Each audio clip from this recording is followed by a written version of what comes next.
Streaming. Is it Well, on the same link? hello everybody and welcome back to Animal Behavior Chats. Shouldn't be on the same link. Usually not. We might have to dub these two together. But part 2, puppy development with Elaine Henley. Positive pet advice. Danielle back, geeky dog trainer. Yay. Yay! So you can post that link in the chat for the other one and get everyone to come back to this video. Which link? I think I've got it. I think we're... Do you got it? Oh yeah, I've got this. Yay, we're back. We're back. Woohoo! And they found us. Okay, so we were just talking about small children and puppies. Yes. And I've been informed that the lady that asked the question, the child in question, is 3. Okay. I personally would wait until they're 4, maybe 5, but it could have a really responsible 3-year-old. It is possible. But what I would suggest doing at this age is start researching your breeds.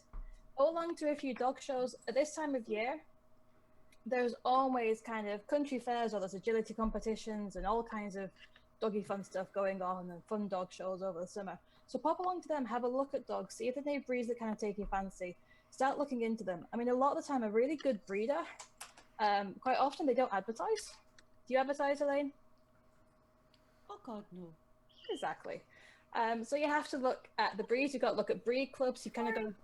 Sorry, Danny, for the Scottishness of that. And it was very Scottish. Oh no. Oh no, no, no, no, no. Once I made a mistake of taking the wrong box in the Kennel Club registration scheme. Mm-hmm. I was appalled by phone calls that I got. Okay. And I'm still appalled when I think about it. The first thing some people wanted to know was how much. And that was, oh my God. Then they didn't ask me any questions. And some people actually resented me saying, yes, I may have a pup. Come and meet me. Okay. You're not getting near my puppies until I decide that you're getting near my puppies, but come and meet me. And people didn't understand that. And some people resented me asking them questions like, if they worked full time, how much time are you taking off work? Bullshit, because these people should be asking you these questions. They should be giving you this information anyway. These are all things that every single person, before you get a puppy, whether you're getting it from a breeder or you're getting it from a rescue, you should understand what you're signing up for. There are all these different things that we're gonna have to do by the time this dog is 1. You need to know this shit in advance. Sorry to put it bluntly, but you should know what their energy level is. You should know, the different activities that you might be doing with them. You should know all of this stuff. You should be willing to give this to the breeder. You should be willing to create a rapport with that breeder, because that breeder should be someone that's able to give you information for the rest of the animal's life. And you want to be able to give them feedback. If something comes up genetically down the road, you want to be able to have a nice relationship with them where you can go back to that breeder and go, oh my goodness, this happened. Why? And we can figure it out. I say I'm just in the conversation, but it's something that you can figure out as you go. You can make better research decisions and be able to take all that time that's necessary. Absolutely, Neil. And one of the things I request is that they come and see me when the puppy's about 4 weeks of age, 6 weeks of age, 8 weeks of age, 10 weeks of age. And if they're not going to commit to that, my puppy isn't for them. And plus as well, what I do is I have a contract, and I ask everybody that they sign it, and it says that no matter when in that puppy's life, if they have to rehome that puppy for any reason, the puppy comes back to me and I will give them back full purchase price, not partial, full, because I am responsible for what I bring into the world. Right. Until the day that puppy passes on, I am responsible. So there's so many people, and Danny knows this herself, when a dog, for whatever reason, cannot stay in that environment, and we will say, have you contacted your breeder? will the breeder take the puppy back? Right. And it's like, no, the breeder has never contacted us after we walked out of the door. Right.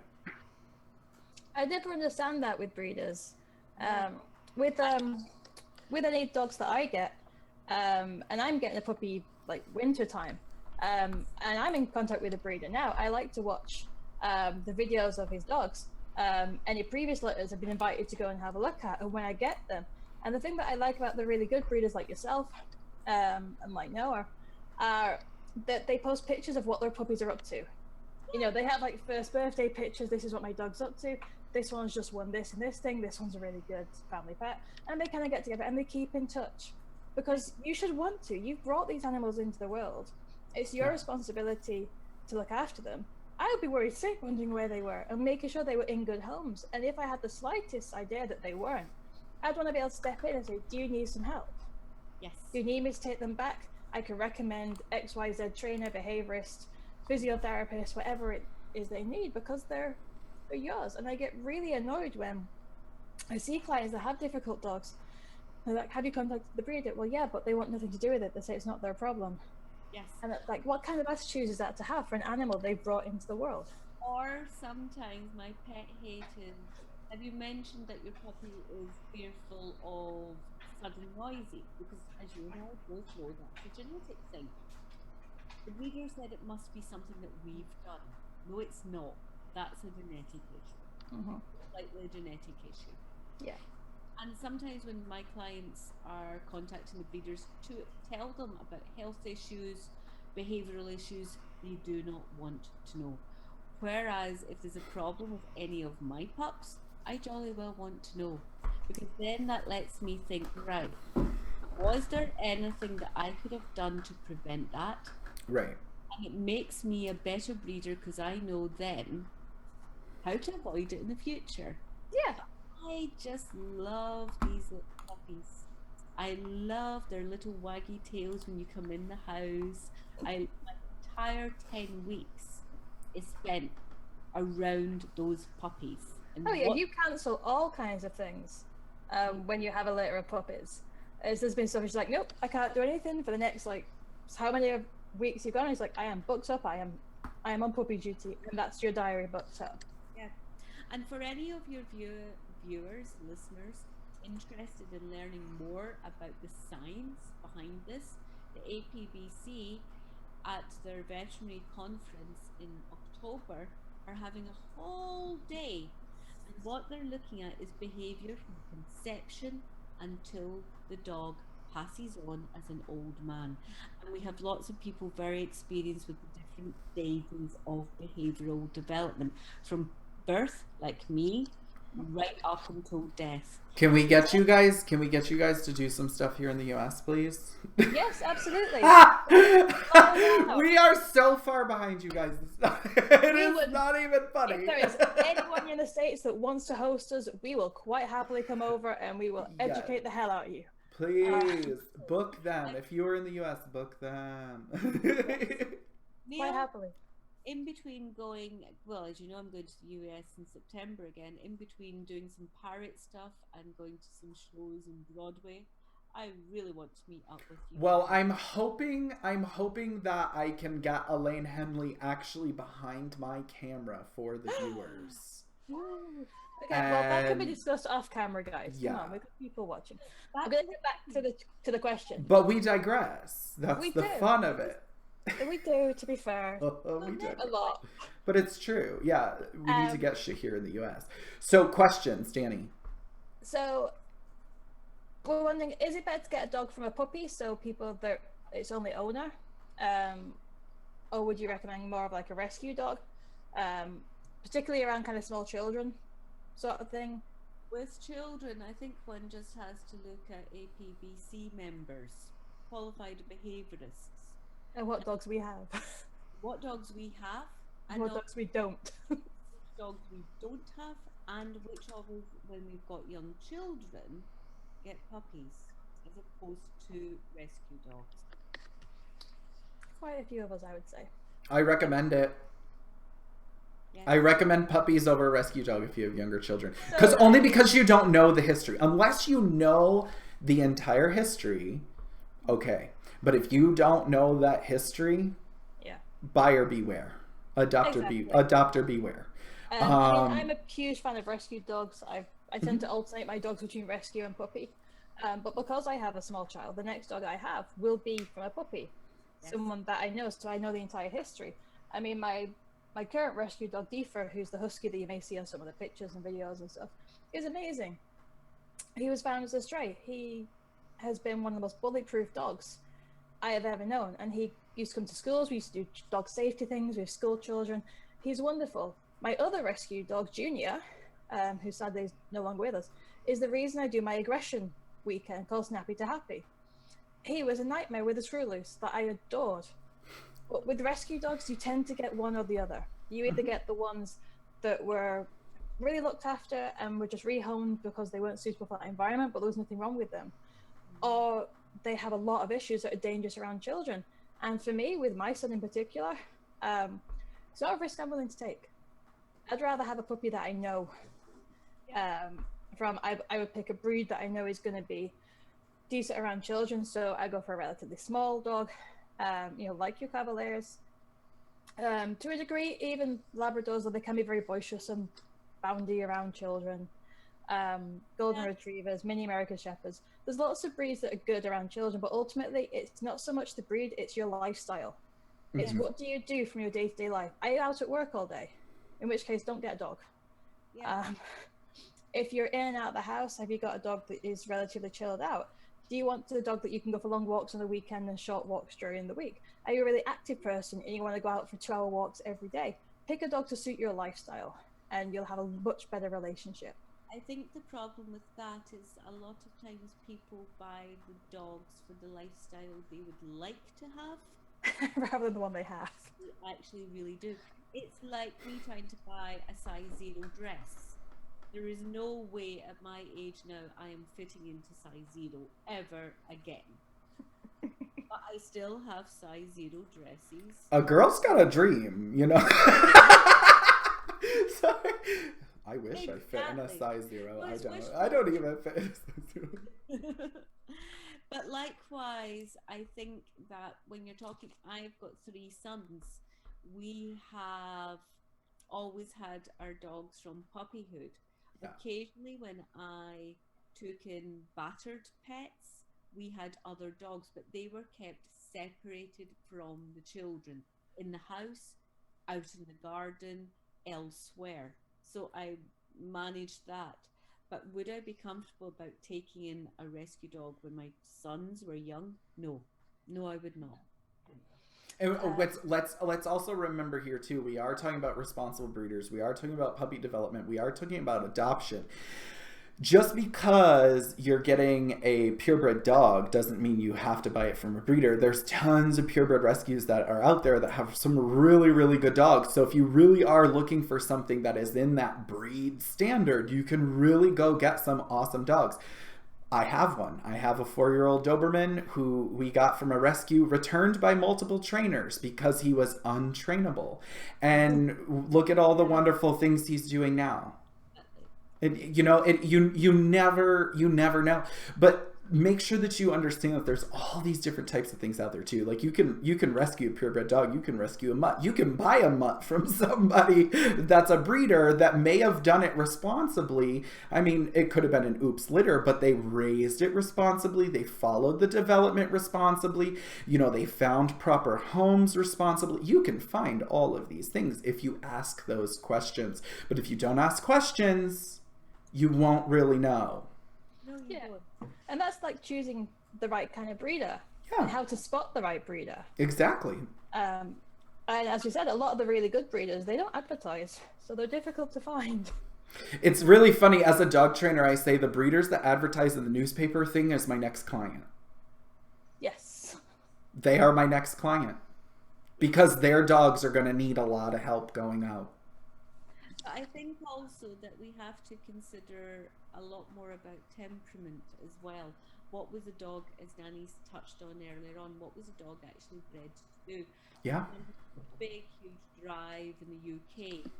about anti-pug, you know, the pugs and their breathing difficulties. And I would say to any veterinary professional that's mentioning the pug behavioural difficulties, yes, some of them do, but how many pugs have you put to sleep for attacking a human? None. Yeah, So I don't know. careful when we're going down to sort of categorizing a particular breed. But I think people have to look at having a pup more seriously and take more time to choose the pup for the lifestyle they have rather than the lifestyle they want. And then to ask the breeder the questions. Now, just touching on asking breeder questions, nothing irritates a breeder more, including me, than when somebody arrives with a clipboard. Oh. And they've read on the internet, I should ask this, I should ask that, and they fire all these questions off to you because you know that they've just found this on the internet and they don't understand the rationale behind those questions. Now, if I could, You.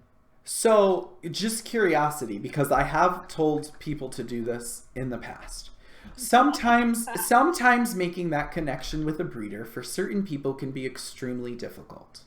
Yes. Now, if you were a breeder and somebody reached out to you because they really wanted to get to know you, but they also wanted to make sure you got to know them. If they had a template application, just a generic puppy application, gave you some of the basics, so on and so forth, would that be more acceptable than them showing up with the tick list and asking all those redundant, monotonous questions, or ones that are just like, really, why are we asking this? You know, so if they had something that was just like, I really want you to know me. This is me. Do you like it? Would that be something that you as a breeder would say, oh yeah, that would actually be kind of beneficial. I might actually like that or appreciate that. I think when I've had people contact me and they're telling me about what they can offer the puppy in the first instance, what they can offer the puppy, that's like a huge, yeah, let's discuss this further. But when somebody initially contacts me and they want to know every health check that I've done, they want certificates sent to them, blah, blah, blah, blah, it's just like, talk to the hand, away you go, because you don't understand what you're talking about. But when people have taken that time to make that connection and say, this is what I can give your puppy, I want to meet them and I want to have that conversation about what then I have done to help them get the puppy that they want. Yeah.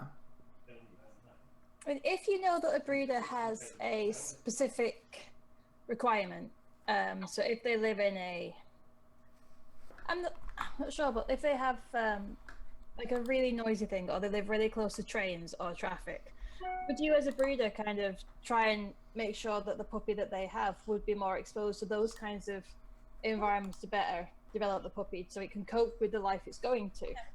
Yeah. For example, a couple of years ago, it has been 2 years since I've had a litter of pups, although fingers crossed this year I will have the pitter patter of little feet. Yeah, that's my hope. But there was a chap that contacted me and he was lovely. He told me all about what he could offer a puppy. He was in a wheelchair. Okay. What me and my friend did was we took all of the puppies off to a other friend who's in a wheelchair. And we wanted to see which puppies, when they were presented with a wheelchair, would show initial fear response and how quickly, if they did, that they would recover from that. Yes. And that was a puppy, Bruce he's called. He turned 2 on Friday, and that was a puppy that went to this lovely chap. And so we said to everybody else, we are choosing the best puppy for this environment. The rest of you not choosing until we know. Now, if any of the caregivers had said, oh, but we want this one, we want that one, then again, no, that wasn't going to happen. Yeah.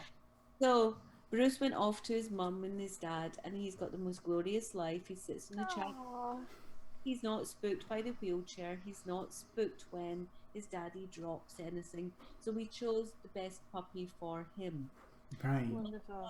There was a puppy owner who had a child with moderate some difficulties. And we chose the best. That was one of Lily's litter mate. And we got the wee girl down here numerous times, and she got to play with the puppies, and which ones weren't fazed by the fact that maybe she was a bit abrupt with her movement. Yeah. And she's a perfect puppy. Again, happy ever after. Right. Oh, wonderful. That's nice. That's Yeah. So I think we should probably start rounding up a little bit, unless people have any questions in the chat, because together I think we're probably borderline in like an hour. Yeah, we're pretty up there, you know, in time. So It's one of the best chats that we have because there's so much, and we're gonna have to get we'll get Elaine back. I mean, we'll get back these and discuss some of these things in more detail. So before I close out, before I leave everyone, shout out to Elaine Henley. If you don't follow any of her group's pages, website, make sure you go and do all of that. For those of you who are consistent followers of Miss Danielle Beck, go ahead and follow her on Twitter if you don't already, or join Positive Pet Advice on Facebook, so that way we can get to some of those other questions you guys might have. We can tag Elaine and Danny. I'll subscribe to the channel so you get notified when Yeah. chats and things are coming up. You know, because your channel is going to be growing here shortly in the next couple of weeks. So let's do this. Subscribe, bitches. Subscribe now. So I'm gonna leave Elaine Henley's chat with I have to bring up an Elaine Henley acronym in order to do this. And you know, Danny, I don't know if you were subject to hear this one, but I've had Elaine on chats before, and she inspired this wonderful acronym that I use all the time, and it's if you can do something, help your pet. And the acronym is HELPP. Health, environment, Lima, put attention on a schedule, and promote positive feelings. If you're gonna do something, help your pet. Help them. Because every dog is gonna need training. Sometime in its life, whether it be obedience or problem solving or something, it's gonna need some sort of a training. Be prepared for that. Be ready for that. Help your pets. Oh, you guys are amazing. Keep following. Thank you for joining us again, Miss Elaine Henley. And Danny, I hope to see you next week. You will see me soon. And for anyone watching that's interested, Neil and I have some really fun stuff planned. We do. That's going to go live in a couple of weeks with another trader friend of ours. A lot of silliness. Basically getting our geek on. A lot of dog, a lot of geek, a lot of... Total geek style. Yes. So that would be... what have you got on? It's... Can we technically... Yeah, we can't really say yet. We can't really say yet. But it's what I mentioned to you at the weekend. It might involve some dice. Nice one. Yeah, so subscribe to the channel and you'll hear much about Subscribe. Yes. And yeah, it's been great to see everyone. Thank you, everybody. My name is Neil Hutchins Resto, aka the Treat Fairy. If you haven't yet, go head over and subscribe to my channel. Treat Fairy Elaine, out. you want to say something quickly? Oh yeah. Final plug. APBC Veterinary Conference. Yes. I will put a link in the comments. I'm speaking at it for an hour, and all things sciencey and early puppy development. Be there or be square. I'll be there as well, not speaking, but I'll be there hanging around in the crowds. If you see me, come say hi. I won't be there, but... Well, you should be. Fly over. I know. I should get a puddle jump. All right. We're literally out of here, though, guys. We are out of time. So thank you very much, and have a wonderful day. Treat Fairy out.